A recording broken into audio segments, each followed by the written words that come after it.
PTI से बल्ले का निशान वापस ले लिया गया। तहरीक इंसाफ के इंट्रा पार्टी इलेक्शन कालादम करार। इलेक्शन कमीशन ने PTI intra party election case का फैसला सुना दिया।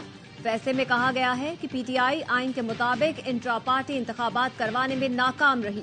फैसले के बाद बैरिस्टर गौहर चेयरमैन पीटीआई नहीं रहे। चीफ इलेक्शन कमिश्नर की सरबराही में 5 रुकनी बेंच का तफसीली फैसला जारी। फैसले में कहा गया है कि पीटीआई ने तस्लीम किया चीफ इलेक्शन कमिश्नर की तकर्रुरी के लिए कानूनी तरीका नहीं अपनाया गया। उमर अयूब को पार्टी की आईनी बॉडी ने सेक्रेटरी जनरल मुंतखब नहीं किया। दस्तयाब रिकॉर्ड के मुताबिक पीटीआई के सेक्रेटरी जनरल असद उमर हैं। पीटीआई आइन के तहत इंट्रा पार्टी इंतखाबात 13 जून 2021 को कराए जाने थे। पीटीआई का 4 दिसंबर को जमा करवाया गया इंट्रा पार्टी सर्टिफिकेट मुस्तरद किया जाता है।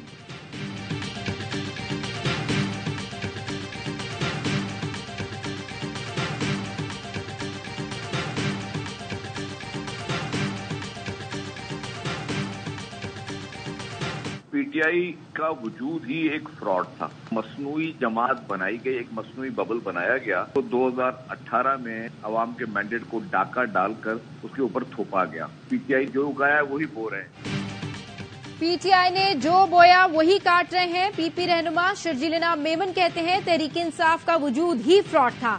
इलेक्शन कमीशन का फैसला सबको कबूल करना चाहिए। फिरदौस आशिक अवान कहती हैं बैट के बगैर बैटर भी अब सियासी मैदान में नहीं जा सकता। पीटीआई अब भी अपनी अदाओं पर गौर कर ले।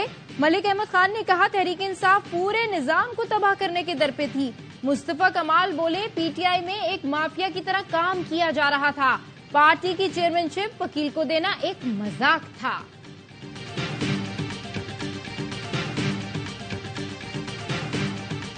इंट्रा पार्टी शफाफ इंट्रा पार्टी इलेक्शंस और शफाफ कौमी इलेक्शंस ये लाजिम और मुलजूम है।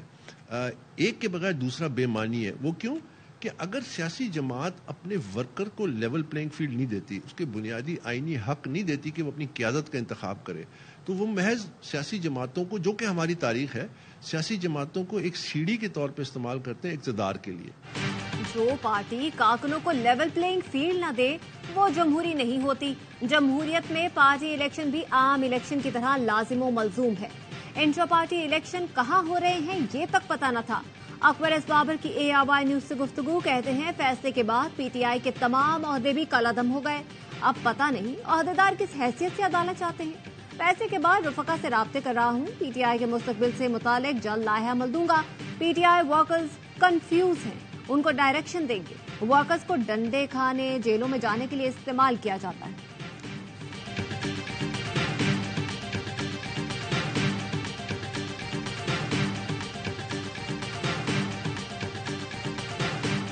फैसले के बाद पीटीआई की रजिस्ट्रेशन भी खत्म हो गई। इलेक्शन कमीशन रिकॉर्ड के मुताबिक अब पीटीआई आजाद जमात है। साबिक सेक्रेटरी इलेक्शन कमीशन कुंवर दिलशाद कहते हैं फैसले के खिलाफ सुप्रीम कोर्ट में अपील दायर की जा सकती है। माहिर कानून हसन रजा पाशा कहते हैं पीटीआई पार्टी की हैसियत से इलेक्शन में हिस्सा नहीं ले सकेगी। फैसला तमाम जमातों के लिए लम्हा फिक्रिया है, कोई भी गिरफ्त में आ सकता है।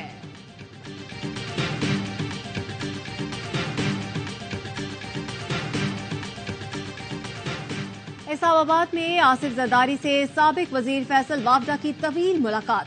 मुल्की सियासी सूरत हाल, इंतखाबात, सिंध और दीगर उमूर पर बातचीत। जराए का कहना है फैसल वावडा ने सियासी मुस्तकबिल पर भी बातचीत की।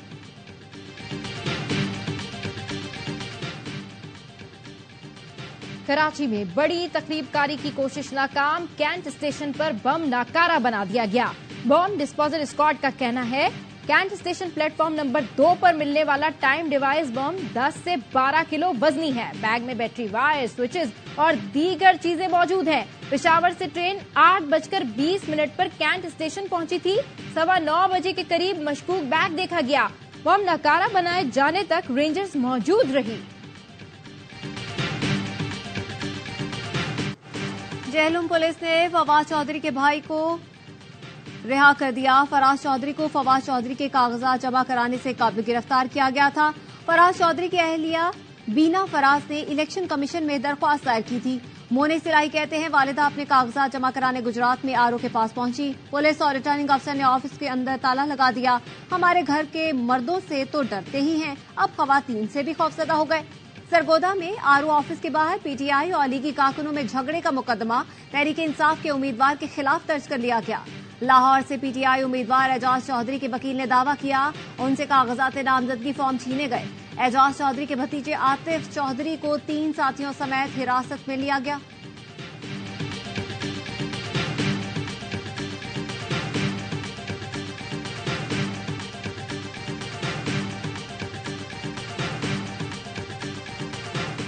आम इंतखाबात के लिए उम्मीदवारों की जानिब से कागजात नामजदगी जमा कराने का सिलसिला जारी।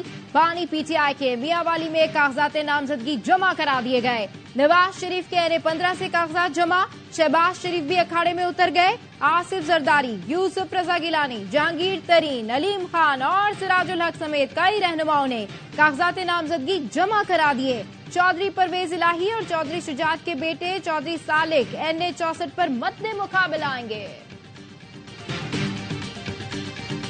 इलेक्शन कमीशन ने कागजात नामजदगी जमा कराने की तारीख में 2 दिन की तौसीह कर दी। आम इंतखाबात के लिए उम्मीदवार 24 दिसंबर तक कागजात नामजदगी जमा करवा सकेंगे। इलेक्शन कमीशन के मुताबिक कागजात नामजदगी की जांच पड़ताल 25 से 30 दिसंबर तक होगी। साबिक सेनेटर मुस्तफा नवाज खोखर कहते हैं नून लीग की दरख्वास्त पर कागजात दाखिल कराने की तारीख बढ़ाई गई। नून लीग के लिए रवैया तो ऐसा है कि कोई न तंग करे मेरे महबूब को, घर बैठे ही ताजपोशी कर दें, टैक्स गुजारों के अरबों जाया करने का क्या फायदा।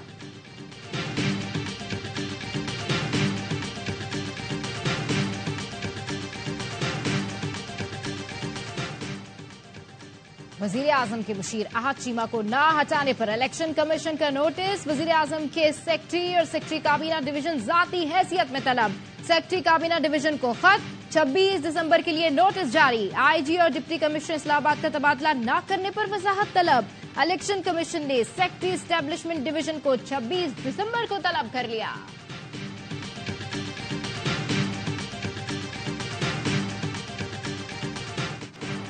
बलोच मुजाहिरीन की गिरफ्तारी के खिलाफ दरख्वास्त की समाअत। इस्लामाबाद हाई कोर्ट का आईजी पुलिस को I-10 में मौजूद खवातीन को बलोच मुजाहिरीन के मुंतजमीन के हवाले करने का हुक्म। बलोच मुजाहिरीन की गिरफ्तारी के खिलाफ दरख्वास्त की समाअत के दौरान चीफ जस्टिस आमिर फारूक के रिमार्क्स से सुबह बताया गया कुछ खवातीन को जबरदस्ती वापस भेजा जा रहा था। आईजी इस्लामाबाद ने कहा जो वापस जाना चाहते थे उनके लिए बस का बंदोबस्त किया गया था। खवातीन बच्चे I-10 में मौजूद हैं। चीफ जस्टिस ने रिमार्क से बच्चे क्यों I-10 में हैं? वो जहां जाना चाहे जा सकते हैं, पुरअमन एहतजाज करना चाहे तो कर सकते हैं। आप लोग जाएं, कोई मसला आता है तो राब्ता करें। आज की समाअत का तफसीली फैसला जारी करूंगा।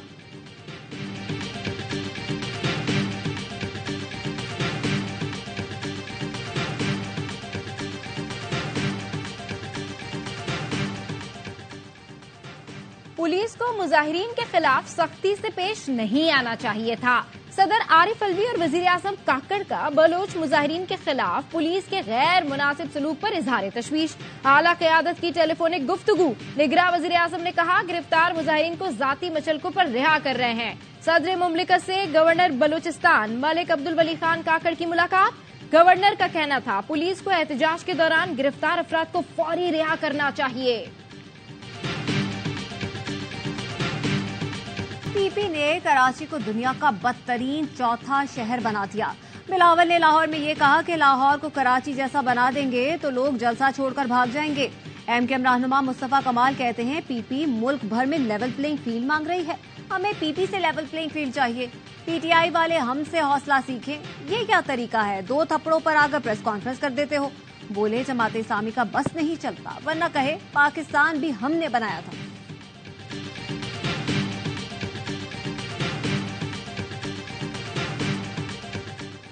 नून लीग का कराची से कोई लेना देना नहीं। नवाज शरीफ का बयान शर्मनाक है।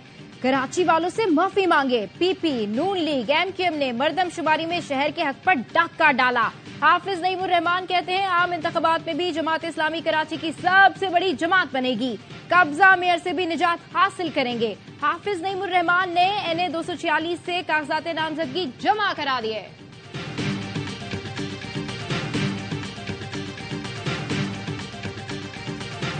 12 तारीख को मैं घर वापस जा रहा था। 2 बंदे जो है वो गन्स के साथ गाड़ी के अंदर एंटर हुए। उन्होंने मुझे पिछली सीट पे बुलाया और मुझे कहा कि लेने की कोशिश नहीं करना, ना शोर मचाने की कोशिश करना, नहीं तो तुम्हें जान से मार देंगे। बस मैंने थोड़ी सी मुजाहमत की और उन्होंने जैसी गाड़ी रवाना की मैंने चलती हुई गाड़ी से छलांग मारी। उन्होंने मुझ पर फायर खोल दिए। मुझे एक गोली जो है मेरे सीधे हाथ पे लगी।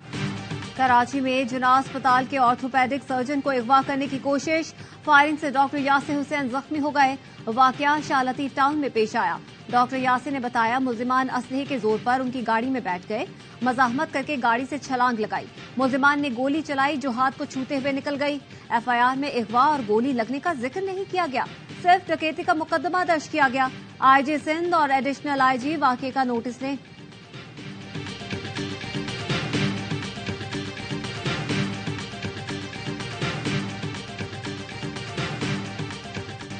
इतवार को शहरोज की बात पक्की होनी थी। बेटे के सर पर सेहरा सजाना था, डाकुओं ने जान ले ली। कराची में डकैती मज़ाहमत पर कत्ल, नौजवान की वालदा गम से निढाल। कहा चीजें छीन कर ले जाओ लेकिन किसी का माँ का लाल ना छीनो। वालिद ने कहा बेटे की दुकान पर 8 बार डकैती हो चुकी थी। ये 3 डाकू वही थे जिन पर 15 दिन पहले शहरोज ने हमला किया था। इलाके में वारदातें मामूल। Police Karachi Lyari expressway के अतराफ मुनशियात के आदियों का गढ़। ARY न्यूज की रिपोर्ट के बाद नशई पार्क में पुलिस का एक्शन। पुलिस ने मुनशियात फरोशों के ठिकाने मिस्मार और पनागाहें जला दी। पुलिस का कहना है नशे के आदि 650 अफराद को इलाज के लिए फलाही इदारों के हवाले किया गया है।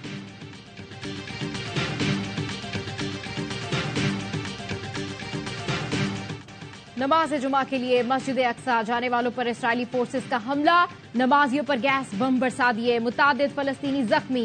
रुकावटों के बावजूद हजारों फलस्तीनी मस्जिद अक्सा पहुंचे। इस्राएल की गजा के 230 मुकामात पर बमबारी, 100 से जायद फलस्तीनी शहीद हो गए। यूरोपीय अस्पताल के करीब बमबारी से 55 शहीद। शुमाली गजा के तमाम अस्पताल गैर फाल हो गए। सहूनी फौज ने मशरिकी गजा में बुलडोजरों से कब्रों को भी रोंद डाला। हमास का शुजाइया में 9 इस्राएली फौजी हलाक करने का दावा। इस्राएल ने 2 की हलाकत की तस्दीक कर दी। इस्राएली वजीर आजम की डिटाई, कहा हमास हथियार डाले या मौत कबूल करे। तर्जुमान अल-कसाम ब्रिगेड का कहना है हमें खत्म करने का इस्राएली मकसद नाकामी से 2-4 है।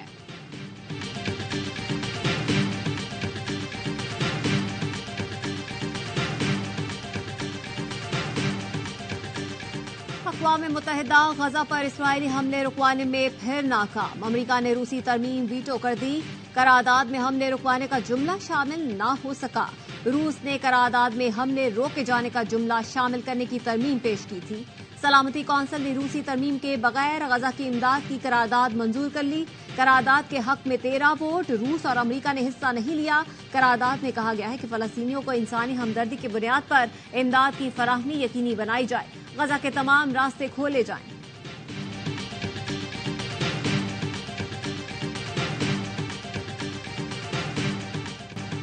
गजा वालों की मदद कैसे की जाए, मिस्री लड़के ने रास्ता ढूंढ निकाला।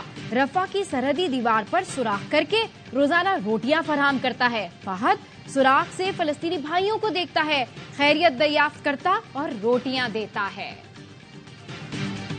गजा के मासूम बच्चों की वीडियोस देखता हूं तो अपनी बेटी याद आती है। ऑस्ट्रेलियाई ओपनर उस्मान ख्वाजा कहते हैं मेरा कोई खुफिया एजेंडा नहीं, जूतों पर जो लिखा वो जज्बात की तर्जुमानी थी। इंसानी हुकूक पर बात करना जिम्मेदारी समझता हूं।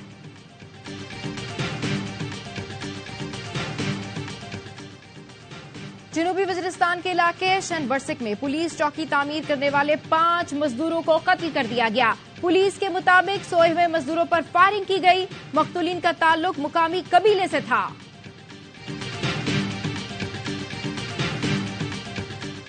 लाल शहबाज कलंदर के मजार से 1 करोड़ रुपए से ज्यादा का सोना चोरी। इंक्वायरी कमेटी के सामने मैनेजर जुबैर बलोच ने जुर्म कबूल कर लिया। निगरां वजीर औकाफ उमर सुमरो ने दरगाह मैनेजर को मुअत्तल और मुकदमा दर्ज करने का हुक्म दे दिया। मुलजिम की तनख्वाह और पेंशन रोकने के अहकामात। रहीम यार खान शुगर मिल का जखीरा अंदोजी और मनी लॉन्ड्रिंग में मुलव्विस होने का इंकशाफ। FBI टीम का टैक्स चोरी पर रहीम यार खान शुगर मिल के लाहौर ऑफिस पर छापा। इलेक्ट्रॉनिक डिवाइसेस, कंप्यूटर्स और दीगर रिकॉर्ड तहवील में ले लिया। रहीम यार खान शुगर मिल में चौधरी परवेज इलाही की शराकत है।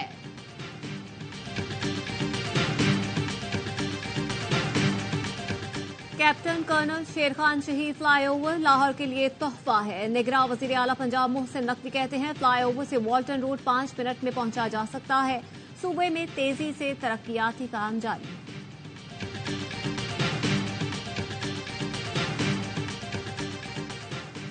पाकिस्तान का विक्टोरिया 11 के खिलाफ 2 रोजा प्रैक्टिस मैच। पाकिस्तान ने इनिंग्स 8 विकेट पर 323 रन बनाकर डिक्लेयर कर दी।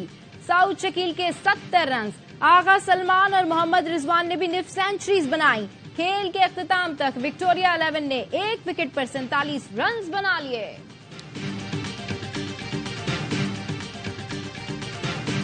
वर्ल्ड कप की तैयारी करनी चाहिए ना, जिस तरह हम वर्ल्ड कप के बारे में बात कर रहे थे। इसी तरह हम जब ऑस्ट्रेलिया की सीरीज आती है ना, उसके बाद हम भूल जाते हैं हमने दोबारा ऑस्ट्रेलिया जाना है। आई थिंक कि उसके लिए आपको काम 3-4 साल पहले से करना चाहिए।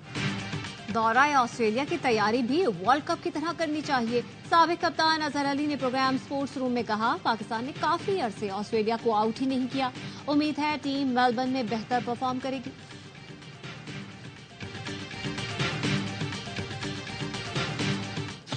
करोगे नो बॉल तो बत्ती होगी लाल। एम्पायर का काम आसान। बिग बैश लीग में नई टेक्नोलॉजी आ गई। बॉलर का पांव लाइन से बाहर गया तो स्टंप्स लाल हो जाएंगी।